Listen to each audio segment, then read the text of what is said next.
Hi, welcome back to the channel. In today's episode, I want to talk about the economic fallout from the war in Iran because every time I think we're getting close to the peak of the impact, something else comes out that reminds me that we are nowhere done.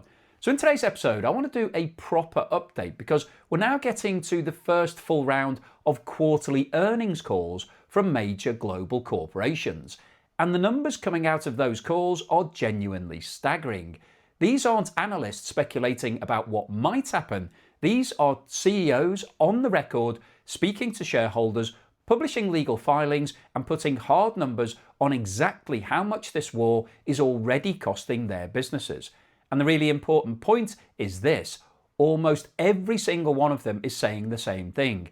These costs are going to customers, which means this isn't just about an oil story anymore. This is now an airline ticket story, a supermarket story, a holiday story, an inflation story, and ultimately a global slowdown story.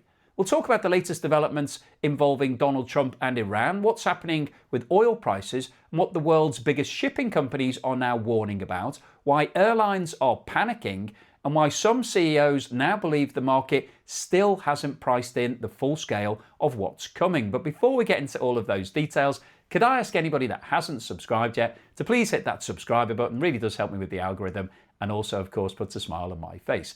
Okay, so just to set the scene for where we are right now, as of today, Brent crude is sitting at around $106 per barrel, which has jumped sharply after the latest developments surrounding the ceasefire negotiations. And the diplomatic backdrop now looks incredibly fragile. Iran has formally responded to the latest US-backed peace proposal. However, Donald Trump reacted extremely negatively to the response and has posted on Truth Social that the ceasefire was effectively now on life support. Trump has said that the proposal is completely unacceptable and indicated the chances of reaching an agreement were now extremely low. At the same time, we've continued to see clashes, drone interceptions, naval incidents, and exchanges of fire around the Strait of Hormuz. Now, this is hugely important because around 20% of the world's seaborne oil is meant to pass through that strait every single day. And although a small number of tankers from countries such as Saudi Arabia, Qatar, and the United Arab Emirates have attempted limited movements through the strait, flows remain massively below normal levels. At its peak, analysts estimated that around 10 million barrels per day of production had effectively been disrupted across the Gulf region. That's an astonishing number.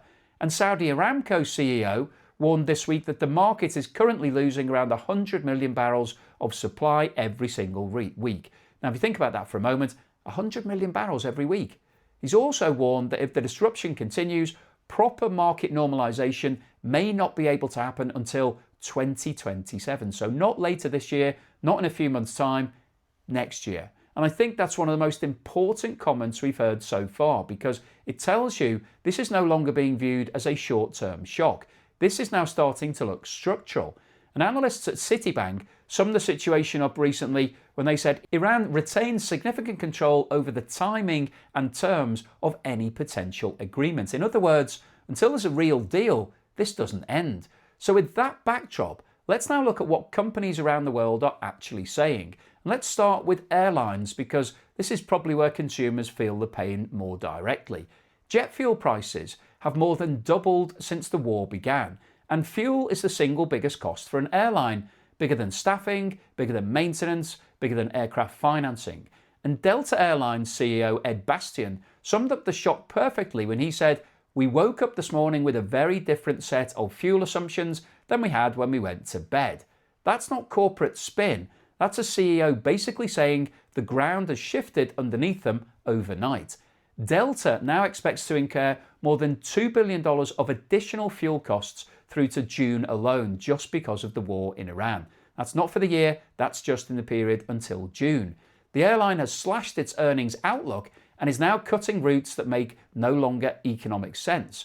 United Airlines CEO Scott Kirby has warned that ticket prices may need to rise by around 20% simply to offset fuel costs. And United, Delta and JetBlue have already started increasing baggage fees and fares as they try to pass those costs on to passengers. And analysts are now warning that if oil prices remain at the current levels, airline industry profits for 2026 will be effectively wiped out. Now, this is where the multiplier effect starts becoming really important, because higher airline costs don't just impact on holidays, they impact on tourism, hotels, restaurants, business travel, conferences, consumer confidence, and eventually employment. And then you move into shipping. And I actually think this sector may turn out to be even more important than aviation, because virtually every product you buy travels by container ship at some point. Food, electronics, clothes, furniture, raw materials, everything basically. And companies moving those products are now openly saying that they cannot absorb these additional costs. Maersk CEO Vincent Clerc told CNBC that oil prices around $100 per barrel currently are costing the company $500 million of additional costs every single month, $500 million per month. And he then said something really interesting. He admitted that whilst the company would try to cut costs where possible, a huge amount of those additional costs will ultimately need to be passed on to customers, which means price rises throughout the economy. And Maersk also warned that the war in Iran had created an additional layer of uncertainty for global trade and that risks remain firmly on the downside. Meanwhile, Vitol, which is the world's largest oil trading company, warned that the conflict has already destroyed between 600 and 700 million barrels of oil production, with total losses potentially heading towards 1 billion barrels before this crisis ends. And this is why inventories are now becoming such a huge concern, because once inventories start running down globally, you lose your buffer. And once that happens, markets become much more vulnerable to shortages and price spikes. Now, the energy sector itself is actually becoming a fascinating split between winners and losers. On one side, you've got companies like Shell making enormous profits from volatility in crude oil, natural gas, and refining markets. Shell posted quarterly profits of almost $7 billion this week, massively beating expectations.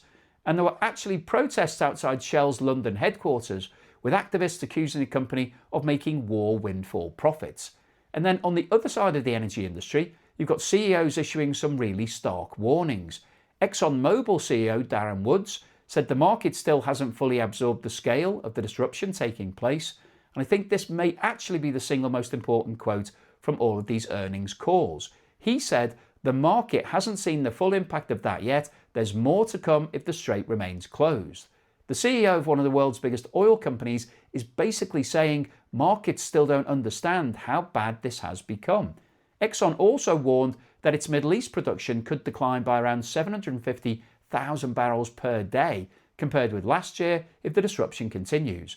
And Darren Woods specifically warned that some of the emergency supply measures currently cushioning the market will eventually become exhausted if this war drags on.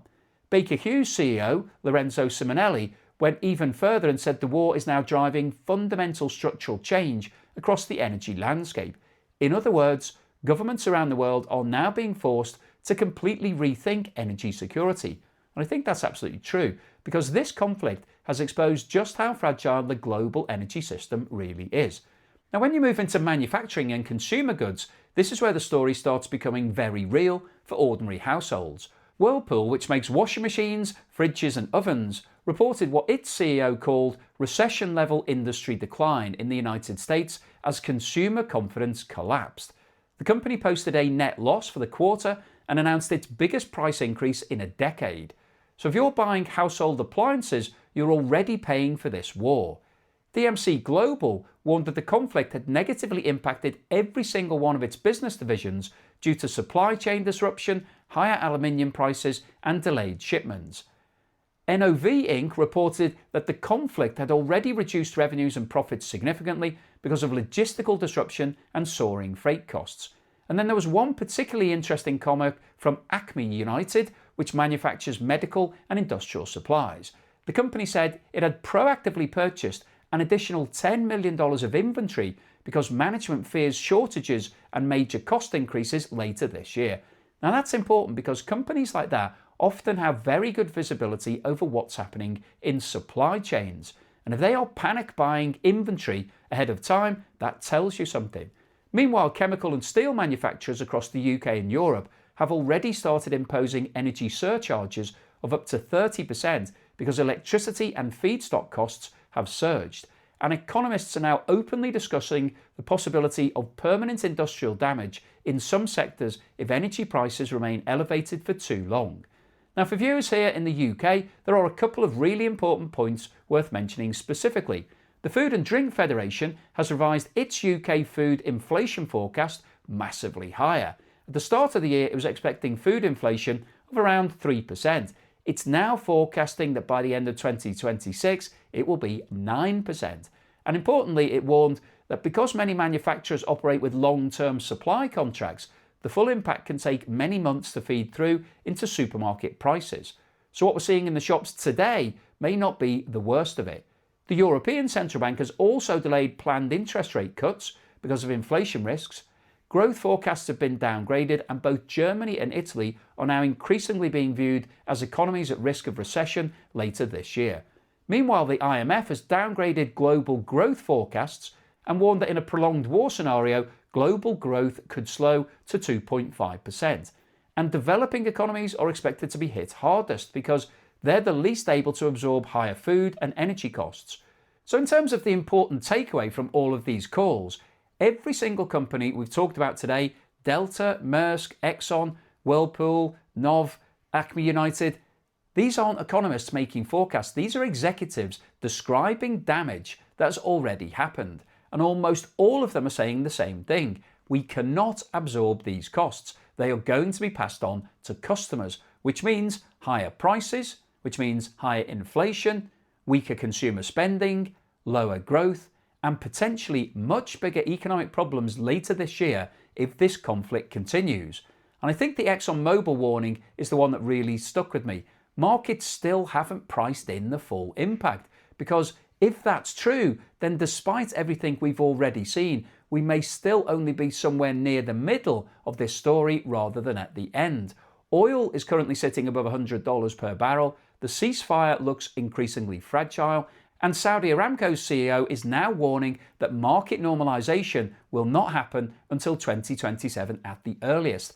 That's the reality of where we are right now. So I'll keep you posted on any further news and developments as and when they occur, but hopefully you found today's video useful, informative, and most importantly, thought-provoking. If you've liked what I've said, or maybe didn't like it but you thought it was interesting, then please give me a thumbs up. Please subscribe to the channel if you haven't done so already. There is now only a limited amount of time left to get involved in my competition to win my property or a cash alternative prize. I'm offering some really amazing deals, the best deals I've ever offered right now. If you'd like to get involved, then scan the QR code on the screen now with your phone or click the link in the description below. It will take you straight through and you'll be able to have a look at what those deals are. Thank you also to everyone that's supported me in other ways. If you bought me a coffee, sent me a YouTube super thanks, or signed up as a patron or a member, thank you for that support. Really does help to keep me going.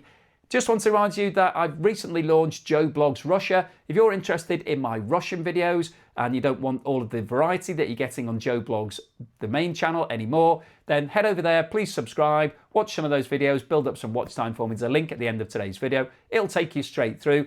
The Joe and Naz channel is also live. This will put a smile on your face. We're bringing fun, food, banter, pubs, travel, anything we can think of that we think is interesting and exciting to YouTube. So please go and check that out. We need your help. We're a small channel. We've only just started.